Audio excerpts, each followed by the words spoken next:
গ্রামে লোডশেডিং নাই, লোডশেডিং তো শহরে, কারণ গ্রামে হচ্ছে কীভাবে লোডশেডিং হয়। সাপোজ আমাদের এখানে এটা হচ্ছে পল্লী বিদ্যুৎ অফিস, এখান থেকে যদি আমি অন করি তাহলে আপনার বাসা তো অনেক দূরে, আপনার পল্লী বিদ্যুৎ অফিস থেকে আপনার বাসা অনেক দূরে, তো সেখানে তো যাইতে তো সময় লাগবে, কারণ অনেকগুলো থম্বা আছে, পল আছে, এবং হচ্ছে আপনার পরিবাহী তার আছে, এদিক থেকে সব কিছু অতিক্রম করে আবার এতগুলো সব জায়গায় মোড় আছে, ওগুলো মোড়গুলোতে আবার নামে নামে হচ্ছে চা খায়, চা খেয়ে মানে এরকম যাইতে আসতে অনেক সময় লাগে।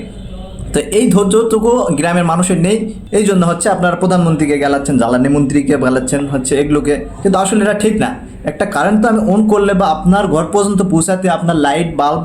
বা ফ্যান এগুলো তো জ্বালাতে গেলে তো একটু সময় লাগবে, তো এই সময়টুকু আপনার ধৈর্য ধরেন না।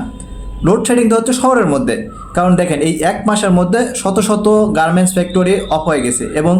62 অলরেডি আমাদের জাতীয় নিউজে আসছে যে 62,000 শ্রমিক বা সাধারণ মানুষ বেকার হয়ে গেছে, তারা চাকরি হারিয়েছে।